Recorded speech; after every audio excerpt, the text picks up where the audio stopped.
Hello everyone, कैसे हो आप सब। मैं हूं गौरव काबरा। एक बार फिर से आप सबका बहुत बहुत स्वागत है हमारे यूट्यूब चैनल पे। It is 27 June, early morning है। और कल रात को या कल शाम को रिजल्ट आने शुरू हो गए थे for CFA level 1 May 24 examinations, and first of all congratulations to all those who had passed the examination। काफी लोगों ने पास किया एग्जाम को, तो ऑब्वियसली उन सभी को congratulations। जिनका एग्जाम क्लियर नहीं हो पाया उनके लिए भी बहुत सारी गाइडेंस है इस वीडियो में, तो इस वीडियो को पूरा देखिएगा शुरुआत से लेकर एंड तक। इस वीडियो को आमतौर पे हम हर 3 महीने में एक एनालिसिस वीडियो के तौर पे इंट्रोड्यूस करते हैं, and this video is not just about the exam that was conducted, it is also about the exams that you can see or foresee in the future। तो ऐसे में अगर आपका एग्जामिनेशन अगस्त या फिर नवंबर या फिर इवन 2025 में है, this video is extremely critical, तो इस वीडियो को पूरा देखना। चलिए शुरुआत करते हैं विद May 24 रिजल्ट्स। एंड इस बार ना बहुत बड़ा एक हाइप यही है कि भाई पासिंग परसेंटेज तो देखिए, पासिंग परसेंटेज इस बार शूट अप होकर के 46% पे चला गया है। इसके ऊपर में मैं क्या सोचता हूं, मुझे ये कितना सस्टेनेबल लगता है उसको ऑब्वियसली डिस्कस करेंगे, बट आज के इस एनालिसिस वीडियो में we will cover even more greater details. Institute को कहां सुधार लाने की जरूरत है, CFA इंस्टीट्यूट को, और कहां सुधार आ चुकी है, उन सारी चीजों को एक्नॉलेज करेंगे। ये एक एनालिसिस वीडियो से थोड़ा सा ज्यादा होगा, तो इंटरेस्टिंग है। एज अ स्टेक होल्डर आपको सारी चीजों का पता होना चाहिए, तो थोड़ा थोड़ा करके कुछ इंफॉर्मेशन आपको आज मिलने वाली है। शुरुआत करते हैं with my first initial observation on the examination result. तो मेरे इनिशियल ऑब्जर्वेशन में आई वुड लाइक टू से कि नंबर ऑफ स्टूडेंट्स जिन्होंने इस एग्जाम को अपीयर किया, अभी भी मेरे हिसाब से ना this is not the best number that I would have wanted to see. क्यों, I will explain you that. लेकिन हाँ, नंबर ऑफ स्टूडेंट्स है 21,116, जिसमें इंटरेस्टिंग यह है that India is the fastest growing market for the CFA programme. Actually ये statement ना लिखने के लिए ठीक है, बट सच बताऊं ना तो ये स्टेटमेंट थोड़ा अलग है। ये बोलना सही होगा that India is the slowest shrinking market for the CFA programme. Sir क्या बात कर रहे हो, ये क्या स्टेटमेंट है। हाँ जी, ये स्टेटमेंट इसलिए देना पड़ रहा है क्योंकि जब 2020 में कुछ हुआ था, मैं नाम नहीं लेना चाहता, लेकिन 2020 में कुछ हुआ था जिसने पूरे वर्ल्ड को बदल दिया, तो उसमें CFA का भी जो ऑर्डर है वो पूरा चेंज हो गया। कह सकते हैं प्री 2020 एंड पोस्ट 2020 एकदम सिनेरियो अलग है। प्री 2020 नंबर ऑफ स्टूडेंट जो लेवल 1 देते थे वो नंबर्स माइंड बॉगलिंग थे, और वो नंबर्स आसपास भी नहीं है। So clearly number of students who are giving CFA level 1 examinations have reduced dramatically. अब कई लोग बोलेंगे कि सर अभी भी हम लोग ना अभी इक्विलिब्रियम पे पहुंचे नहीं है, but I am of the believe कि काफी समय बीत चुका उस बात को भी। आज 2020 निकले भी लगभग 4 साल तो हो ही गए हैं, तो 4 साल में अगर हम वापस अपने इक्विलिब्रियम लेवल पे नहीं पहुंचे हैं, so this is an indication of possibly at least एक मीडियम टर्म इम्पैक्ट तो है ये। और ये मीडियम टर्म इम्पैक्ट क्यों है उसके ऊपर हम लोग ऑब्वियसली डिस्कशन करेंगे, बट क्योंकि हम CFA कर रहे हैं, क्योंकि हम CFA लेवल 1 का एग्जामिनेशन लिख रहे हैं, तो ऑब्वियसली हमारे लिए ये मैटर करता है कि ये कोर्स ज्यादा लोग कर रहे हैं कि कम लोग कर रहे हैं, कंपटीशन बढ़ रहा है कि घट रहा है, ये समझ में आना चाहिए ना। इसीलिए हमारा पहला पॉइंट यही है कि नंबर ऑफ कैंडिडेट्स कितने दे रहे हैं, कितने निकल रहे हैं, और उसका ऑर्डर क्या नजर आ रहा है। तो देखो, इसका ऑर्डर एकदम सिंपल है। अगर आप ग्लोबल नंबर्स देखोगे तो मेरे हिसाब से it is still not at par with pre 2020 level, correct. And उसमें क्या है, 2017 से आप नंबर देखिएगा, 2017, 18, 19 क्या नंबर्स बढ़ रहे थे, and it was growing like anything.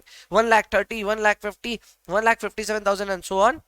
Obviously 2020 में नंबर्स डिप हुए क्योंकि एक ही बार एग्जाम हो पाया, एंड वो भी अच्छे से नहीं हो पा रहा था। फिर 2021, 2022, 23 एंड 24 में भी अगर आप नंबर्स देखेंगे तो बहुत ज्यादा कोई उछाल नहीं है। 21 में वापस थोड़ा सा रिवाइवल आया क्योंकि 2020 में एग्जाम्स नहीं हो पाए थे, 5 बार एग्जाम्स हुए थे 21 में, तो इस वजह से थोड़ा सा नंबर्स बेटर हुए। बट अगर उसके बाद से कंसिस्टेंटली हम देखें तो 1 लाख के नीचे रह रहे हैं, एंड 2024 में भी मुझे लगता है कि 1 लाख के नीचे ही रहने वाला है। तो जो नंबर 1,50,000 तक चला गया था वो 1 लाख पे आ रहा है। This is a little disturbing. Number 2, अगर हम नंबर ऑफ कैंडिडेट्स पास होते हुए देखें तो एक नॉर्मलाइज सा हो गया था कि 60,000 plus candidates way clearing the examination pre 2020 era में। 2020 के बाद में आप उसके आधे नंबर ऑफ स्टूडेंट्स को यहां पास होते हुए देख रहे हो। Now this is also very very interesting. अगर हमारे नंबर ऑफ स्टूडेंट्स जो लेवल 2 की तरफ जा रहे हैं वही आधे हो जाएं, तो लेवल 2 लेवल 3 पे भी उसका इंपैक्ट आएगा। मैं इंस्टीट्यूट के लेवल पे बात कर रहा हूं। इंस्टीट्यूट को हर चीज से फर्क पड़ता है। इंस्टीट्यूट को ये भी जरूरी है कि लेवल 1 में भी एडमिशन्स आए, लेवल 2 में भी आए, लेवल 3 में भी आए और बाद में मेंबर्स भी बने। जी हाँ, उनको मेंबरशिप से भी मतलब है, they are not just here because obviously fees collection होगी, सब कुछ होगी, सब सही है, but as a community they want to grow as well. Just for instance आपको बता दूं, 2020 के मुकाबले 23 में नंबर ऑफ मेंबर्स ऐड ज्यादा हुए ही नहीं है। सो मेंबर्स की ग्रोथ में भी एक बोल सकता हूं कमी आ रही है। सो अगर आपका फनल शुरुआत में लेवल 1 में ठीक नहीं रहेगा तो it is going to impact level 2, level 3 and finally membership पे भी उसका इंपैक्ट आएगा। तो क्लियरली ये जो 46% का आपको रिजल्ट देखने को मिल रहा है, ये पहला मुझे इंडिकेशन यहां पे देखने को मिल गया कि भाई ये एक रीजन, बहुत बड़ा रीजन हो सकता है that you have a shrinking base now, and because of shrinking base institute is most likely trying to what to say is trying to help students clear level 1 कुछ हद तक, एंड ये क्यों हो रहा है उसके पीछे भी मैं रीजनिंग दूंगा, so don't worry about that. Okay, passing rate के ऊपर में अगेन अपने जो चर्चा कर रहे थे कि अभी 46% हो गया सर, ये क्या पिछले 15 इयर्स का हाईएस्ट है क्या? हाँ, मतलब एक टर्म अगर आप 2020 वाला छोड़ दोगे तो yes it is possibly the highest. तो भाई इतना हाई रखने का क्या रीजन है? व्हाट इज द रीजन कि इतना हाई है? तो देखो इसके दो रीजंस मुझे समझ में आते हैं, जिसमें से पहला रीजन है लोअर बेस एट लेवल 1। ये मैं ऑलरेडी डिस्कस कर चुका हूं कि नंबर ऑफ स्टूडेंट्स जो लेवल 1 पास हो रहे थे वो काफी कम हो गए हैं पहले से, एंड ये एक रीजन हो सकता है कि लेवल 2 लेवल 3 पे ज्यादा स्टूडेंट्स को थोड़ा सा फनल आउट करना है, एंड ये एक रीजन है कि आप क्यों हायर परसेंटेजेस देख रहे हो। ये हायर परसेंटेजेस 40s में चले गए हैं जो कि बीच में 20s में थे। तो क्लियरली इंस्टीट्यूट मतलब डबल स्टूडेंट्स को क्लियर कर रहा है, कुछ तो बात है। इसके अलावा एक और थ्योरी है जिसके ऊपर मैं बात करना चाहूंगा, जो कि है मीन रिवर्जन। सर क्या है mean reversion? Well, mean reversion एक थ्योरी, मैं सोचता हूं तो मुझे ऐसा लगता है कि हाँ ये भी एक रियलिस्टिक सिचुएशन हो सकती है कि भाई सीएफए लेवल 1 एग्जामिनेशन में ऐसा नहीं है कि आपके इंस्टीट्यूट ने ना हमेशा ही 20-25% रिजल्ट रखा है। हमेशा ये रिजल्ट 40s के आसपास होता था, तो 40 से सडनली ये 20s और 30s तक चले गए। क्यों गए उसके भी कारण है, वो भी मैं बताऊंगा।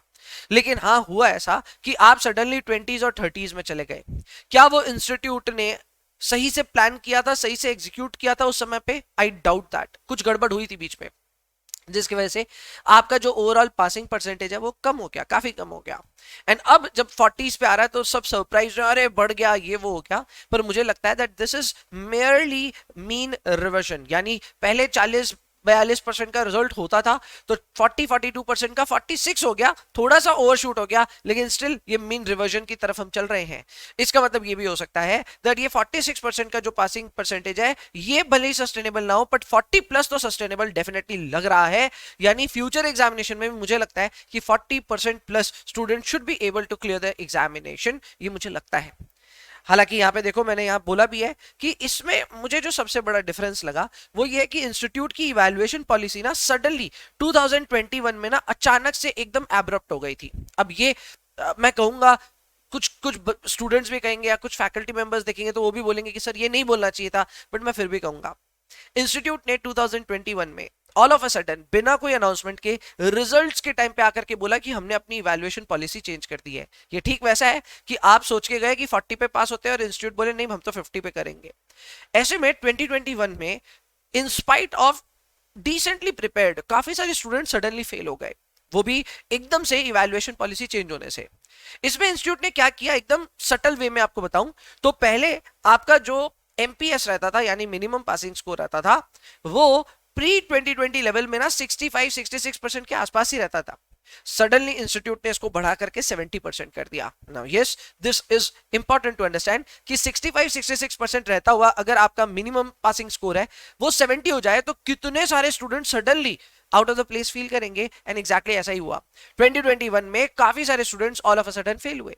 उस समय भी जब वो इवैल्यूएशन पॉलिसी एकदम से चेंज हुई थी मैंने तो ऑब्वियसली उसके लिए बहुत बॉदर हुआ था मैं कि यार ये क्या हुआ। ऑल्दो हमने अपने इंटरनल कंट्रोल्स और इंटरनल चेक्स चेंज किए सब किए, और आज की डेट पे हम इंटरनली एक टारगेट बना रखे हैं, जितने भी स्टूडेंट्स एनरोल्ड हैं उनको सबको कहा हुआ है 75% आप स्कोर कीजिए और तभी एग्जाम में बैठिए। यही रीजन है कि मोस्ट स्टूडेंट्स एग्जाम क्लियर कर रहे हैं आजकल, क्योंकि बाकी सब डेफर कर देते हैं, भाई 75 नहीं आ रहा है डेफर कर लेते हैं।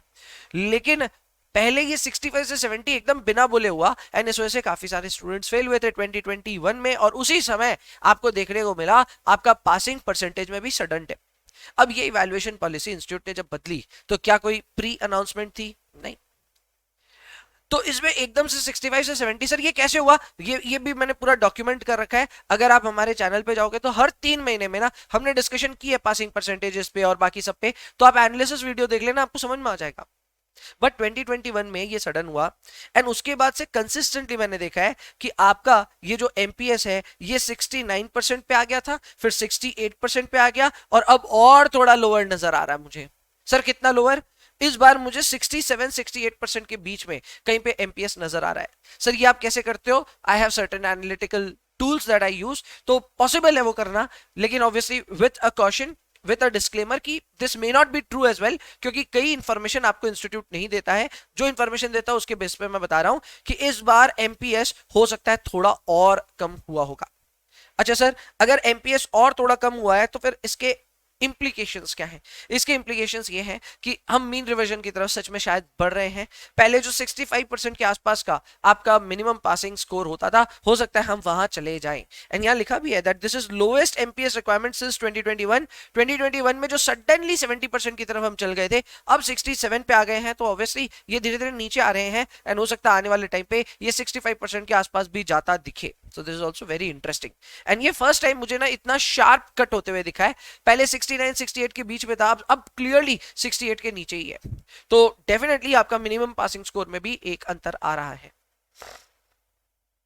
अब आते हैं सीएफए प्रोग्राम के ऊपर में इसके एक्सपेंसिव होने पे।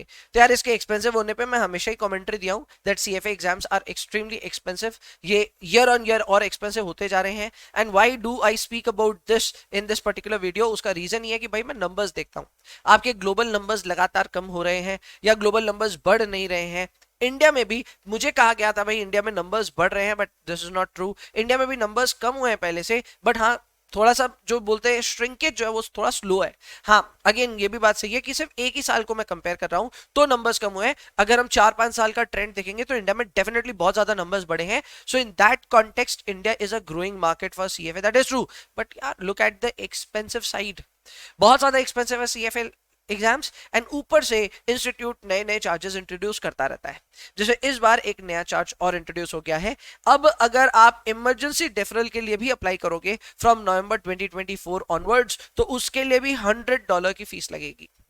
नहीं नहीं सर वो तो $400 के आसपास था ना। अरे नहीं नहीं नहीं नहीं, दैट वाज पेड डेफरल।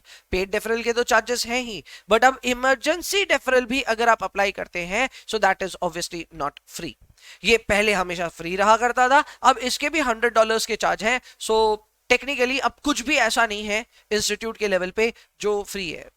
हाँ मतलब कुछ भी नहीं है, सब कुछ के चार्जेस है। क्लियर? सो हर चीज के चार्ज है। पहले सॉफ्ट कॉपी का भी मतलब पीडीएफ बुक्स के भी चार्ज नहीं हुआ करते थे, अब उसके भी चार्ज हैं। तो हर चीज के अब चार्जेस हो गए हैं। So CFA institute please look around, आप अपने आसपास जरूर देखिए कि कौन से रीजन में आपको ग्रोथ की जरूरत है और उस रीजन में क्या आप कुछ कर सकते हैं with respect to fee deductions and all. Clear? So I would like to urge everybody who is watching from CFA Institute, please look at this side. I am of the belief that the fees that you are charging, I've looked into your financials as well, but I am of the belief that there is a possibility that you can still look around for certain deductions in the fees. So if that is possible, please look around for that.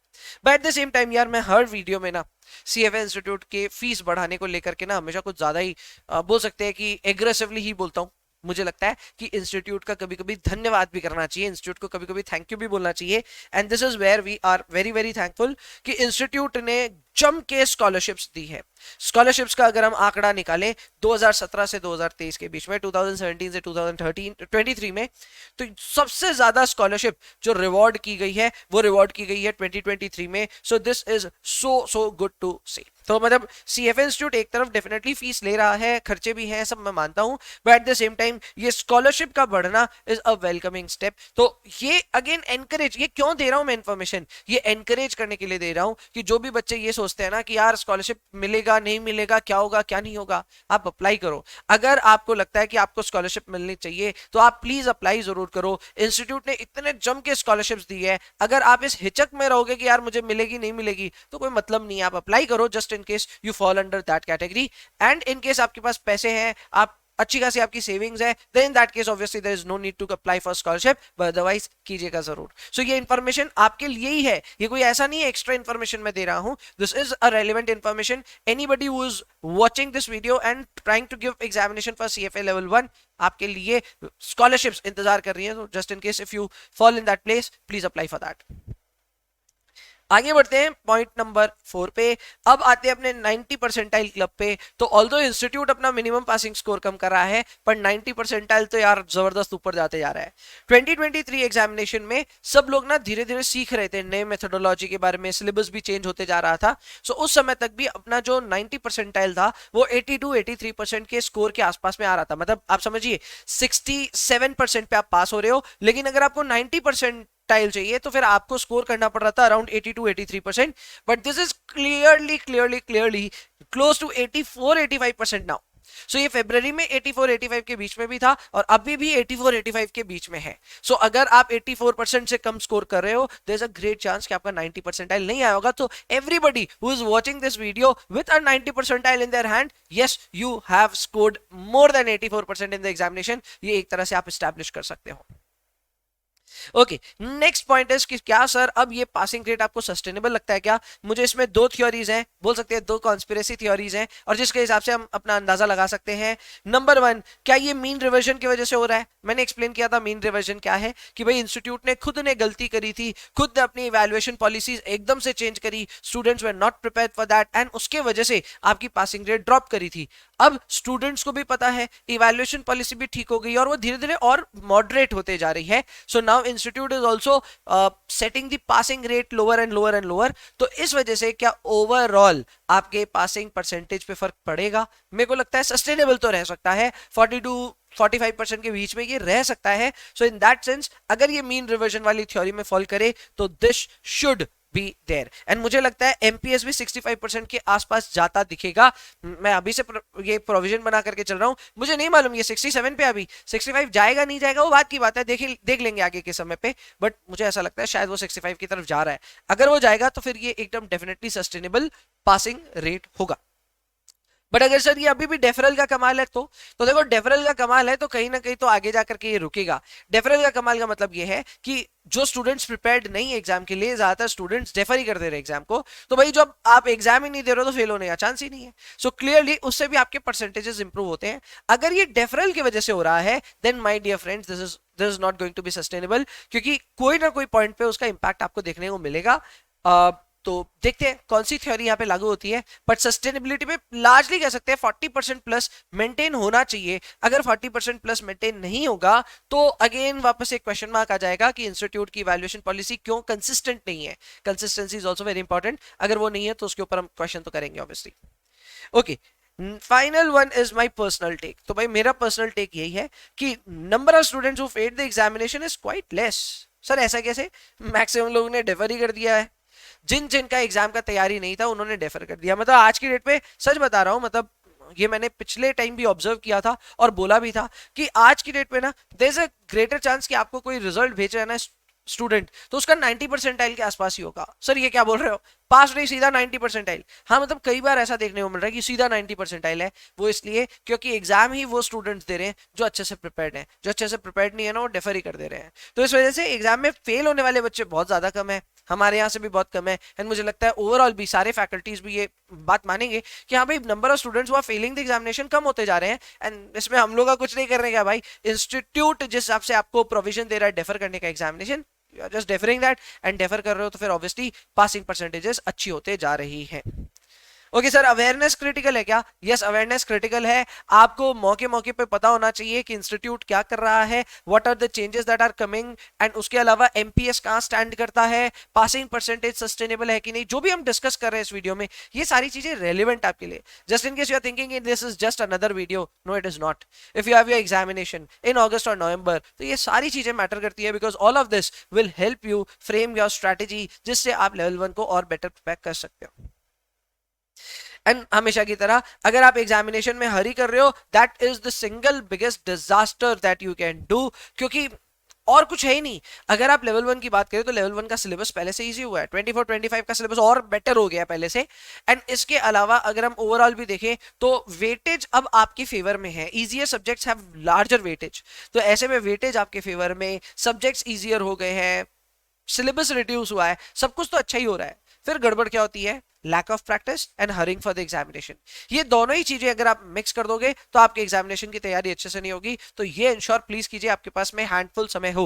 अक्सर students क्या करते हैं, मैं वो भी बताता हूँ, पहले एग्जाम शेड्यूल करते हैं और फिर पढ़ाई शुरू करते हैं। मैं कहता हूँ पहले पढ़ाई शुरू कर लो फिर एग्जाम शेड्यूल कर लेना।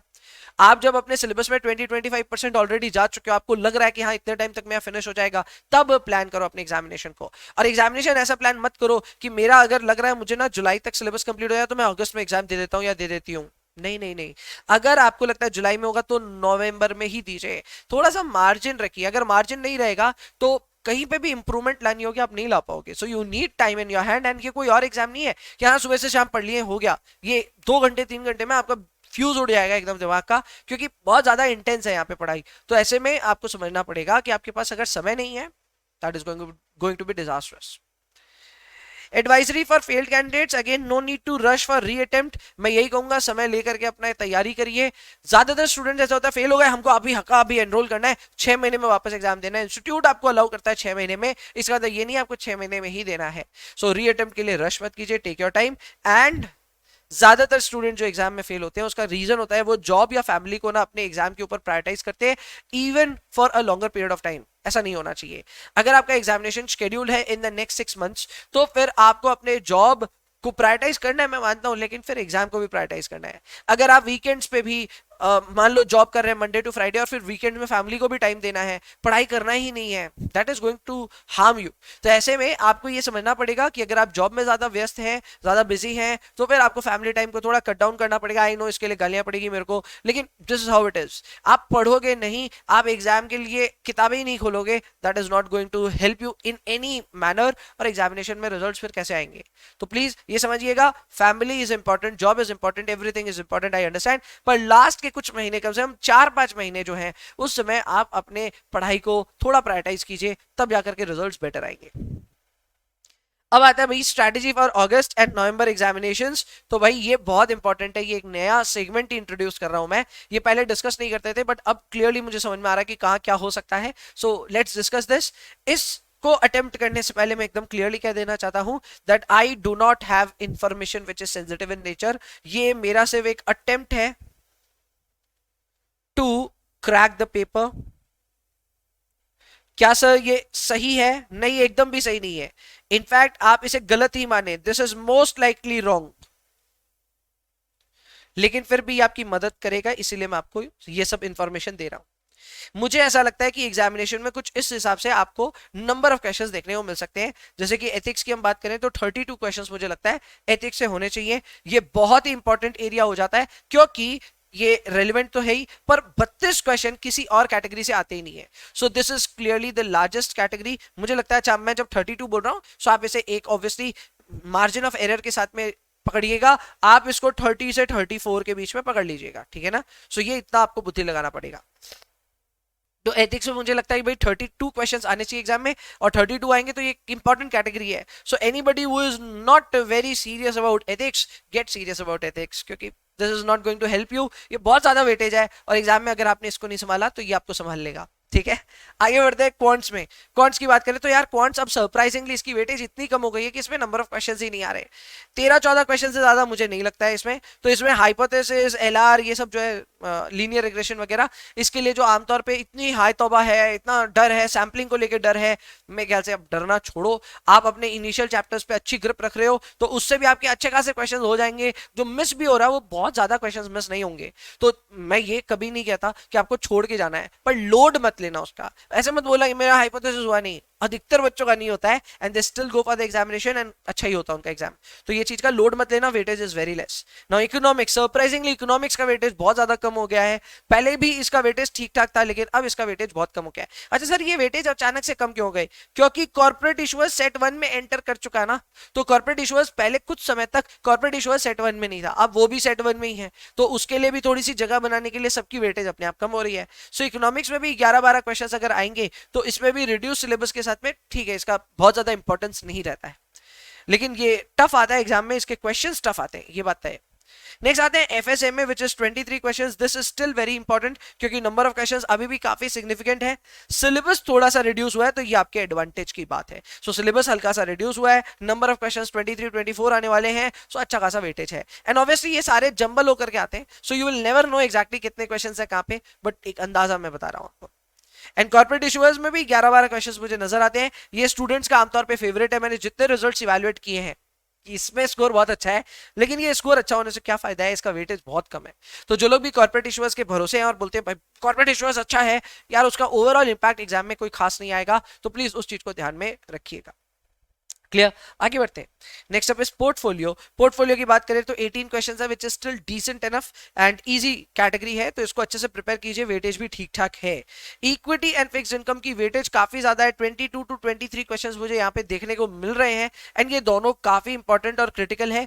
फिक्स इनकम में एडिशनल एफर्ट्स देने पड़ेंगे क्योंकि थोड़ा सा टेक्निकल होते जाता है, इक्विटी इज रिलेटिवली इजी हो जाएगा मैनेज। क्लियर। इसके अलावा अगर अपने नेक्स्ट बात करें तो नेक्स्ट आता है अपना डेरिवेटिव्स। डेरिवेटिव्स इतना बड़ा मतलब अब हो गया सिलेबस, इतनी सारी रीडिंग्स है, but unfortunately number of questions बहुत ज्यादा कम है।